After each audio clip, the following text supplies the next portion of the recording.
సాధారణంగా ఎవరైనా ఎస్యూవీ కొనేది మంచి పర్ఫార్మెన్స్, రోడ్ ప్రెజెన్స్, అలాగే ఎక్సలెంట్ రైడ్ క్వాలిటీ కోసం. కానీ చాలా సందర్భాలలో ఎస్యూవీలో మైలేజ్ విషయంలో కాంప్రమైజ్ అవ్వాల్సి ఉంటుంది. కానీ దీనికి పూర్తిగా డిఫరెంట్ అని చెప్పొచ్చు. అదే Toyota Urban Cruiser Hyryder. ఎందుకంటే దీంట్లో స్ట్రాంగ్ హైబ్రిడ్ టెక్నాలజీ ఉంది. అందుకే ఇది మంచి performance, road presence, excellent ride క్వాలిటీతో పాటు అవుట్ స్టాండింగ్ మైలేజ్ని కూడా ఇస్తుంది.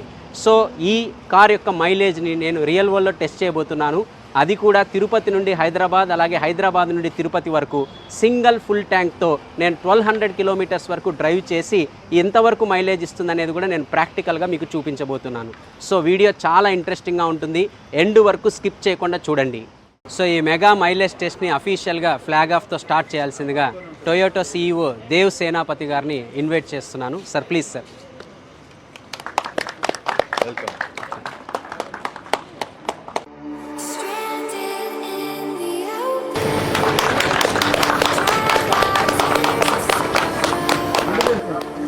Please have a safe journey. Sir, thank you. Have a happy journey. Thank you for having me. Ride out.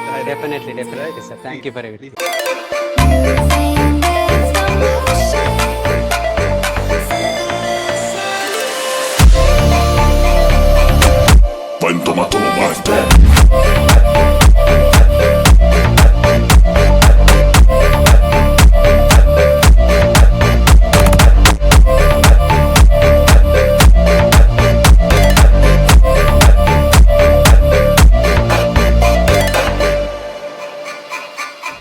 ఇప్పుడే పెట్రోల్ని ఫుల్ ట్యాంక్ వరకు ఫిల్ చేయడం అయితే జరిగింది. ఇంకా తిరుపతి నుండి హైదరాబాద్ వచ్చేసరికి కడప, నంద్యాల, కర్నూలు మీదుగా వెళ్ళడం అయితే జరుగుతుంది.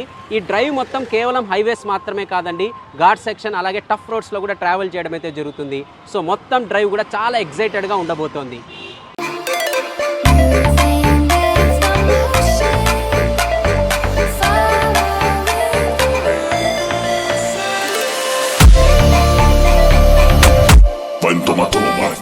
ఇలాంటి లాంగ్ డ్రైవ్స్కి వెళ్ళేటప్పుడు సీటింగ్ పొజిషన్ని కరెక్ట్గా సెట్ చేసుకోవడం చాలా ఇంపార్టెంట్.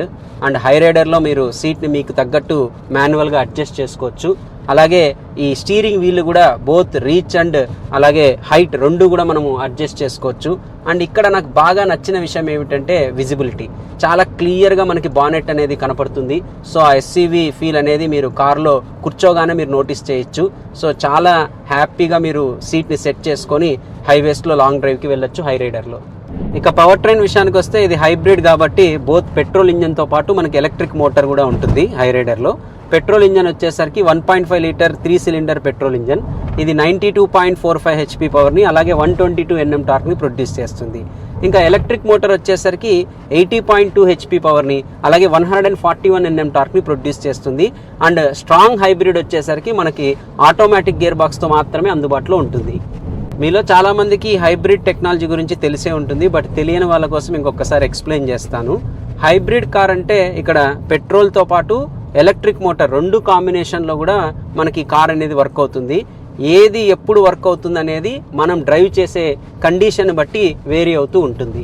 ఫర్ ఎగ్జాంపుల్ మీరు హై రైడర్ని స్టార్ట్ చేసినప్పుడు స్టార్టింగ్లో ఎలక్ట్రిక్ మోటార్ ద్వారానే కార్ అనేది స్టార్ట్ అవుతుంది. పెట్రోల్ ఇంజన్ అనేది కంప్లీట్గా ఆఫ్లో ఉంటుంది. అందుకే మీరు స్టార్ట్ చేసిన వెంటనే ఇంజన్ సౌండ్ అనేది వినపడదు. సో అసలు కార్ స్టార్ట్ అయ్యిందా లేదా అనే డౌట్ కూడా ఉంటుంది. కంప్లీట్లీ ఎలక్ట్రిక్ కార్ లాగా ఈ కార్ అనేది స్టార్ట్ అవుతుంది. స్టార్టింగ్లో మాత్రమే కాదండి, లో స్పీడ్స్లో అలాగే సిటీ కండిషన్స్లో ఇంకా చెప్పాలంటే 40 కిలోమీటర్ స్పీడ్ వరకు కూడా మీరు ఎలక్ట్రిక్ మోడ్లోనే కార్ని డ్రైవ్ చేయొచ్చు. కాకపోతే గుర్తుపెట్టుకోండి, మీరు యాక్సిలరేటర్ని ఏ విధంగా ప్రెస్ చేస్తున్నారనే దాన్ని బట్టి ఈ మోడ్ అనేది చేంజ్ అవుతూ ఉంటుంది. మీరు ఒకవేళ హార్ష్గా యాక్సిలరేటర్ని ప్రెస్ చేశారనుకోండి, ఇమ్మీడియట్గా ఎలక్ట్రిక్ మోడ్లో నుండి పెట్రోల్ ఇంజన్ అనేది ఆన్ అవుతుంది. అప్పుడు పవర్ అనేది పెట్రోల్ ఇంజన్ నుండి వీల్స్కి వెళ్ళడం అనేది స్టార్ట్ అవుతుంది. ఇంకా స్పీడ్ పెరిగే కొద్దీ పెట్రోల్ ఇంజన్తో పాటు ఎలక్ట్రిక్ మోటార్ రెండు కాంబినేషన్లో అంటే కంప్లీట్గా హైబ్రిడ్ మోడ్లో కార్ అనేది నడుస్తుంది. అండ్ ఇదంతా కూడా మీరు ఈ గ్రాఫిక్స్ని అంటే పెట్రోల్ ఇంజన్ ఆన్లో ఉందా, అలాగే ఎలక్ట్రిక్ మోటార్ నుంచి పవర్ వెళ్తుందా, ఇదంతా కూడా మీరు ఇన్ఫోటైన్మెంట్ సిస్టంలో ఈ ఎనర్జీ ఫ్లో డయాగ్రామ్లో క్లియర్గా చూసుకోవచ్చు. అండ్ దాన్ని బట్టి కూడా మీరు ఎప్పటికప్పుడు ఏ మోడ్లో కార్ అనేది వెళ్తుందో ఒక అంచనాకి రావచ్చు.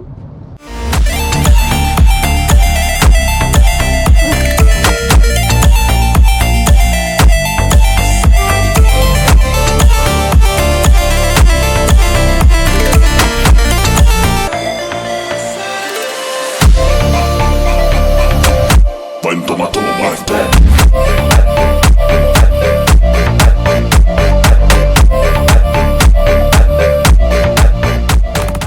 ఇక మైలేజ్ విషయానికి వస్తే టొయోటా కంపెనీ హైబ్రిడ్ మోడ్లో వచ్చేసరికి లీటర్కి 27.9 కిలోమీటర్స్ వరకు మైలేజ్ని ఇస్తుందని చెప్తున్నారు.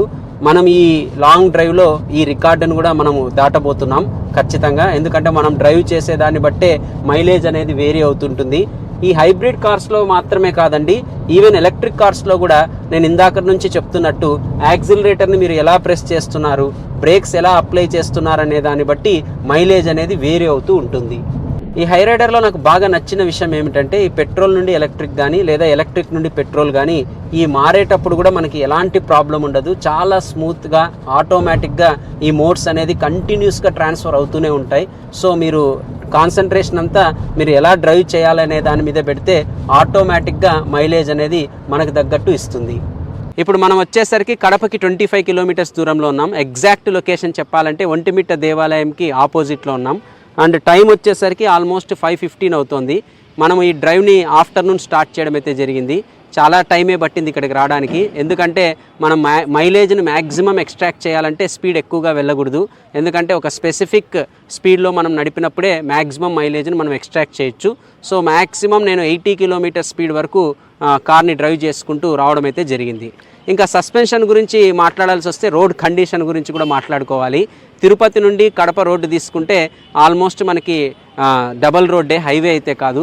ఆ రోడ్లో కూడా చాలా వరకు అక్కడక్కడ గుంతలు అయితే ఉన్నాయి. సో ఎక్కువగా స్పీడ్ వెళ్ళే అవకాశం అయితే లేదు. బట్ హైరైడర్ సస్పెన్షన్ అయితే నాకు బాగా నచ్చింది. ఎక్కడ ఇబ్బంది అనిపించలేదు. లో స్పీడ్స్లో కొంచెం స్టిఫర్ సైడ్ ఉన్నా కూడా ఈ పెద్ద పెద్ద గుంతల దగ్గర కూడా ఎక్కడ ప్రాబ్లం అయితే లేదు. హ్యాపీగా డ్రైవ్ చేసుకుంటూ ఇక్కడ దాకా రావడం అయితే జరిగింది. ఫైనల్గా కర్నూలుకి అయితే రీచ్ అయ్యాము. ఇప్పుడు దాకా 355 కిలోమీటర్స్ డ్రైవ్ చేయడం అయితే జరిగింది. అండ్ ఈ 355 కిలోమీటర్స్ డ్రైవ్ చేసిన తర్వాత పెట్రోల్ ఎన్ని పాయింట్స్ తగ్గిందో గెస్ చేయగలరా? మీరు ఒకవేళ గెస్ చేయాలనుకుంటే కామెంట్ సెక్షన్లో మీ ఒపీనియన్ని షేర్ చేసుకోండి. అండ్ నేను ఇప్పుడు చెప్పబోయే విషయం తెలుసుకుంటే మీరు నిజంగా ఆశ్చర్యపోతారు. కేవలం 2 పాయింట్స్ మాత్రమే తగ్గింది పెట్రోల్. అంటే 2 పాయింట్స్లోనే మనం దాదాపు 355 కిలోమీటర్స్ డ్రైవ్ చేయడం అయితే జరిగింది. దీన్ని బట్టి అంచనా వేయొచ్చు హైరైడర్ ఎంత మైలేజ్ ఇస్తుందనేది. కాకపోతే నేను స్టార్టింగ్లోనే చెప్పాను కదా, మేము కొన్ని స్పెసిఫిక్ కండిషన్స్లో దీన్ని డ్రైవ్ చేయడం అయితే జరిగింది. అండ్ నెక్స్ట్ స్టాప్ వచ్చేసరికి ఈరోజు హైదరాబాద్లో ముగించబోతున్నాం. అది కూడా ఇంకొంచెం టైం పట్టేటట్లుంది. బట్ ఏది ఏమైనా మనం అనుకున్న టార్గెట్ 1200 కిలోమీటర్స్ని ఫుల్ ట్యాంక్లో ఖచ్చితంగా రీచ్ అవుతామని అయితే నాకు అనిపిస్తోంది.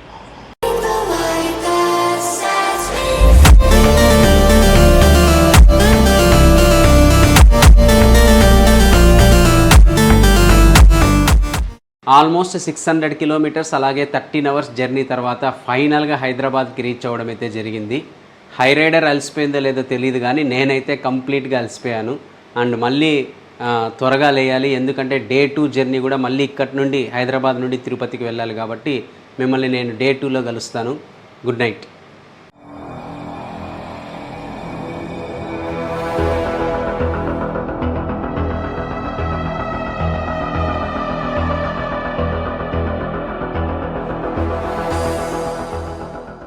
డే 2 జర్నీని స్టార్ట్ చేయబోతున్నాం. బట్ అంతకంటే ముందు డే 1 జర్నీ యొక్క నెంబర్స్ని చూద్దాం.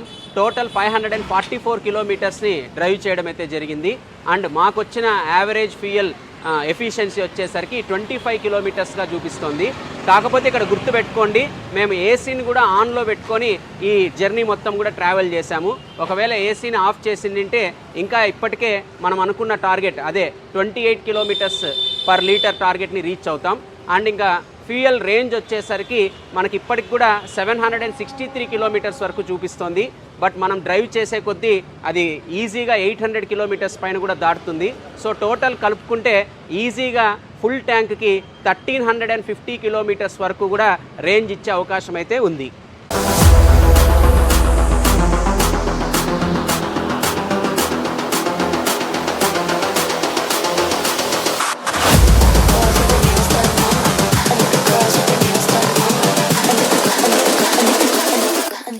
Toyota Hyryder only mileage performance ఇచ్చే కార్ మాత్రమే కాదు, it is also a feature rich car. హైరైడర్లో dual tone black and brown interiors ఇచ్చారు. ఇంకా ventilated front seats, panoramic sunroof, wireless charging, 360-డిగ్రీ camera, head up display, 9 inches touch screen infotainment system, 7 inches fully digital instrument cluster, smartphone అలాగే smart watch connectivity, rear AC vents, rear reclining seats లాంటి చాలా features ఈ కార్లో ఉన్నాయి. Toyota హైరైడర్లో ఉన్న self charging hybrid battery మీద 8 years వరకు వారంటీని offer చేస్తుంది టొయోటా కంపెనీ. అలాగే హైరైడర్ని టొయోటా హై స్ట్రెంత్ స్టీల్తో బిల్డ్ చేశారు. రెగ్యులర్ సేఫ్టీ ఫీచర్స్తో పాటు ఇంకా 6 ఎయిర్ బ్యాగ్స్ ఈ కార్లో ఉన్నాయి. ఫైనలీ 860 కిలోమీటర్స్ డ్రైవ్ చేసిన తర్వాత మనం ఏదైతే రికార్డ్ బ్రేక్ చేయాలనుకున్నామో అది అచీవ్ చేశామండి. అవునండి, టొయోటా కంపెనీ కూడా హైరైడర్ మ్యాక్సిమం లీటర్కి 27.97 కిలోమీటర్స్ మైలేజ్ ఇస్తుందని చెప్పింది. కానీ మనం దాన్ని కూడా బ్రేక్ చేసి 28.1 కిలోమీటర్స్ మైలేజ్ని అచీవ్ చేశాం. ఇంకా గొప్ప విషయం ఏమిటంటే ఇప్పటికి కూడా మనకి రేంజ్ ఇంకా 615 కిలోమీటర్స్ వరకు చూపిస్తోంది. దీన్ని బట్టే చెప్పొచ్చు టొయోటా హైరైడర్ని మనము మైలేజ్ విషయంలో బెస్ట్ అని చెప్పి. మీరు అనొచ్చు దీని స్పెసిఫిక్ స్పీడ్లో అలాగే కొన్ని కండిషన్స్ని మెయింటైన్ చేస్తూ అచీవ్ చేశారని. కరెక్టేనండి, బట్ దానికి కూడా ఓపిక ఉండాలి కదా. బట్ ఎన్ని కార్లు ఈ మాత్రం మైలేజ్ ఇస్తాయనేది కూడా మీరు ఒక్కసారి ఆలోచించాలి.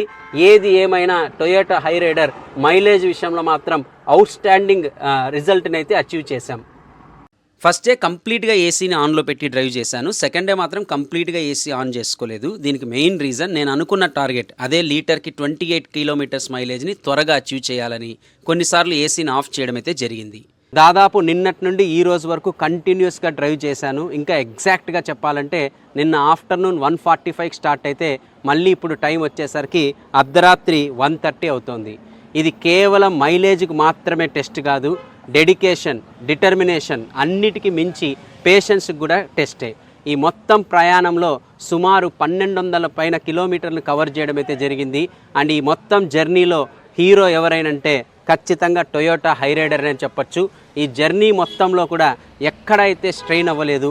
ఇన్ఫ్యాక్ట్ ఇప్పటికీ కూడా ఇంకా కొన్ని కిలోమీటర్ల వరకు రేంజ్ చూపిస్తుందంటే మీరే ఎక్స్పెక్ట్ చేయొచ్చు టొయోటా హైరైడర్ ఏ విధంగా పర్ఫామ్ చేసిందో. అలాగే ఈ మొత్తం జర్నీకి మాకు సహకరించిన హర్ష టొయోటా తిరుపతి వాళ్ళకు కూడా మనస్ఫూర్తిగా థ్యాంక్స్ చెప్తున్నాను.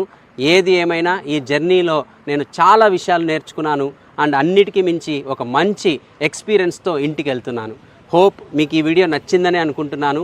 నచ్చినట్లయితే మీ వాల్యుబుల్ సజెషన్స్ని అండ్ కామెంట్స్ని కామెంట్ సెక్షన్లో షేర్ చేసుకోండి. మరొక వీడియోతో అతి త్వరలో నేను మిమ్మల్ని కలుస్తాను. Until then, this is Vaibhav signing off from Tirupati. Bye bye.